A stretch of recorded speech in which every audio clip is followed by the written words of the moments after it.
Hi there, this is Martin Goulding from Guitar World magazine and welcome to this month's Last Licks column. This month we're going to be taking a look at the two-hand tapping technique, which was famously brought to attention in 1978 upon Van Halen's debut release, which featured two-hand tapping showpiece Eruption, and from here on became a popular element within the new modern rock style. Our first example is a sextuplet arpeggio bass lick in the style of Eddie Van Halen. Let's check it out played up to speed.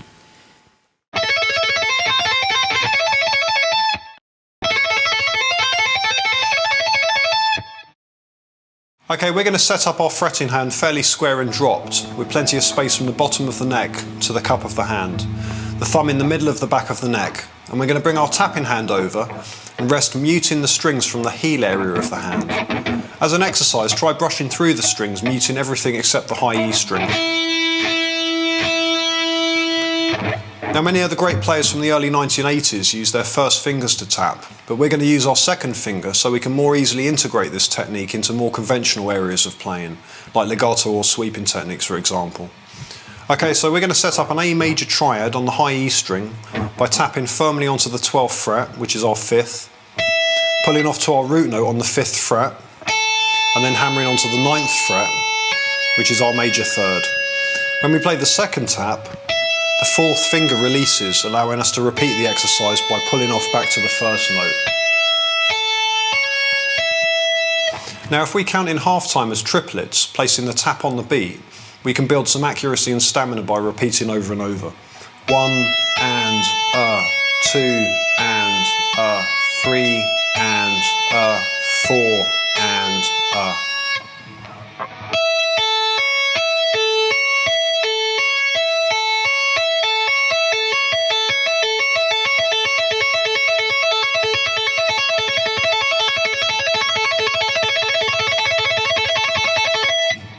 Now on the of 4, if we're counted as triplets, there's an anticipation which helps to set up the move to an F major triad.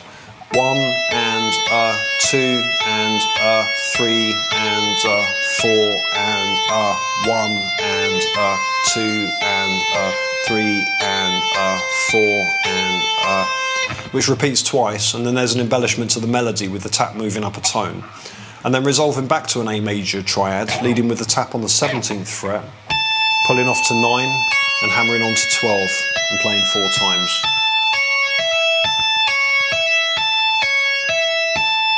Let's take a look at the example played through slowly.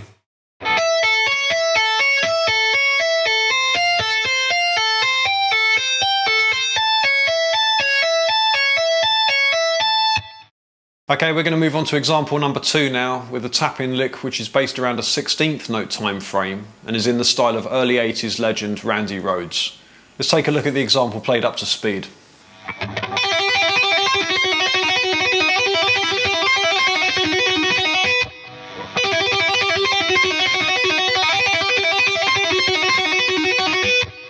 Okay, so we're on the B string with an E minor triad, tapping on 12, pulling off to 8, and then to 5, before hammering back onto 8, and then back to the tap. Now this fits within a 16th note time frame and is counted 1, E, and 2, E, and 3, E, and 4, E, and Now you'll need to be fairly arched, so try to tilt your hand position forwards of the fretboard, with the first finger muting the string above and below the string you're on. This will eliminate noise either side of the string and the pull-off should ring cleanly. Whereas if you're too far back, the first finger may end up accidentally barring the string underneath.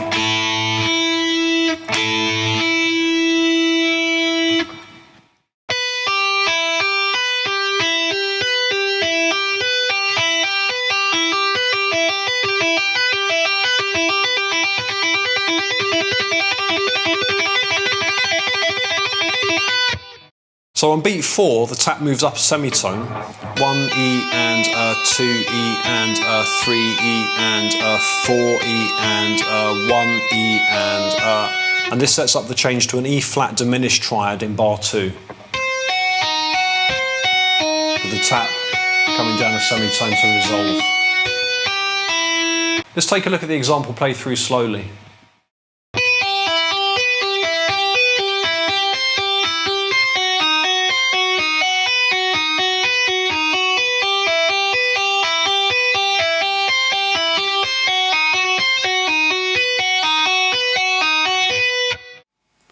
Okay, we're going to move on to example number 3 now, with a 2-string rapid fire lick of doom played in E minor pentatonic scale, first position, up at the 12th fret area, and is in the style of Red Beach.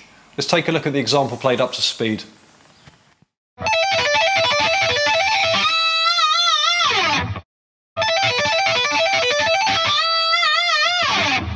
Now we can visualise this next example within the framework of the E minor pentatonic scale, starting on the high E string up at the 17th fret with a tap, pulling off to 12 and then hammering onto 15 with the 3rd finger. This then repeats on the B string. So if we count through as triplets, 1 and 2 and 3 and 4 and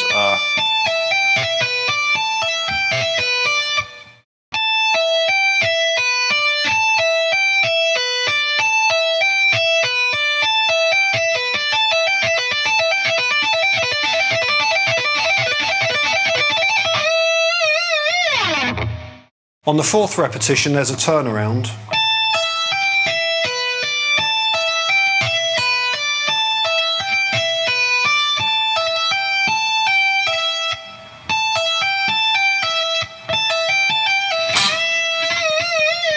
Before bending the 15th fret B string, which is the flat 7, upper tone finishing with tone-wide rock vibrato.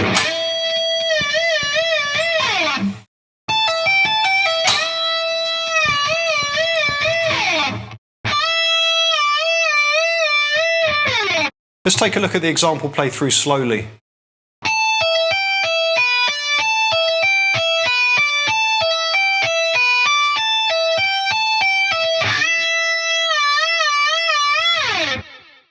Okay, we're going to move on to example number 4 now, with a descending scalar tapping sequence based around a sextuplet time frame and using A Dorian, which is the 2nd mode in the key of G major, and is in the style of Steve Vai. Let's check out the example played up to speed.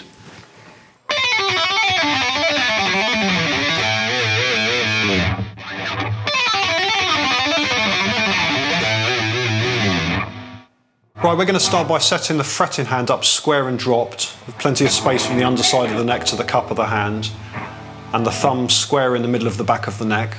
And with fingers 1, 3 and 4 down on the 5th, 7th and 8th fret, we're going to start by tapping on 10, muting off all the strings with the heel of the hand, pulling off to 8, then to 7 and then to 5.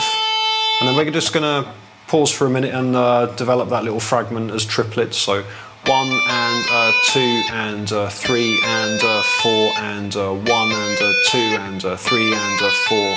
And then from here we're going to hammer down from nowhere using the 4th finger onto the 8th fret B string. 1 and 2 and that's to be hit nice and hard and from a height, especially at first if you're in the early stages with this technique. Try to really come down with real positivity on that note. 1 and 2 and then rolling back to 7 and 5 and then hammering back on 7, 8, arriving at the 10th fret tap on the B string. So 1 and 2 and 3 and 4. And then from that 10th fret tap, the motif then moves further down the scale, hammering here onto the 7th fret, pulling off to 5 and 4, and then a tap on the 9th fret. Same on the D string, 7, 5, 4. 9th fret again on the D string. Hammering onto 7, 5 and 3. Hammering back on, bringing the index finger over, bringing the pick into place. And finishing with pull downwards tone-wide rock vibrato. Let's check it out played through slowly.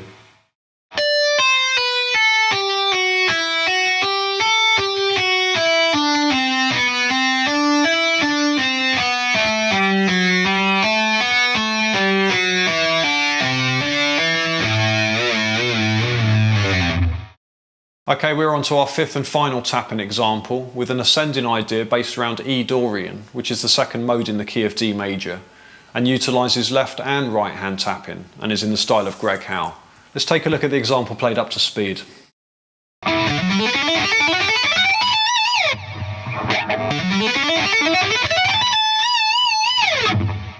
So this next example starts with a hammer on from nowhere on the D at the 10th fret low E string, followed by a hammer on to 12 using the 3rd finger, and then a tap on 14. This then repeats on the A string.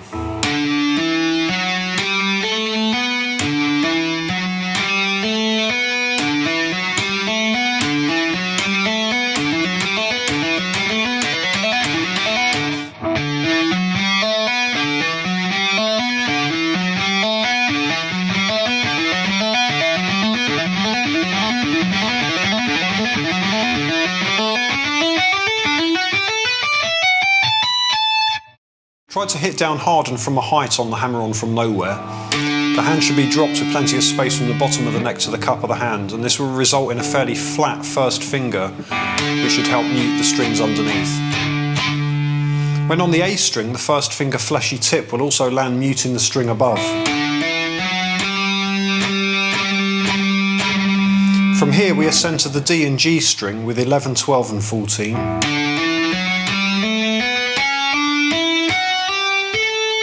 And then 12, 14 and 16 still on the D and G string, before moving an octave higher. Same shape. And then an exit note, pulling off to an exit note.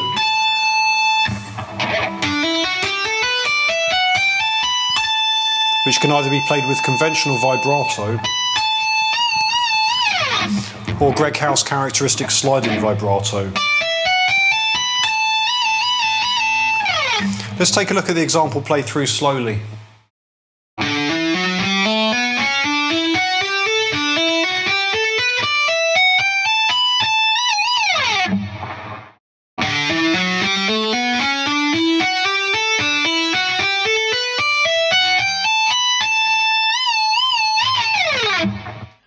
Okay, that's all from me for this month. Thanks a lot for joining me, and I hope that the lesson has provided you with an insight into how to develop the two-hand tapping technique.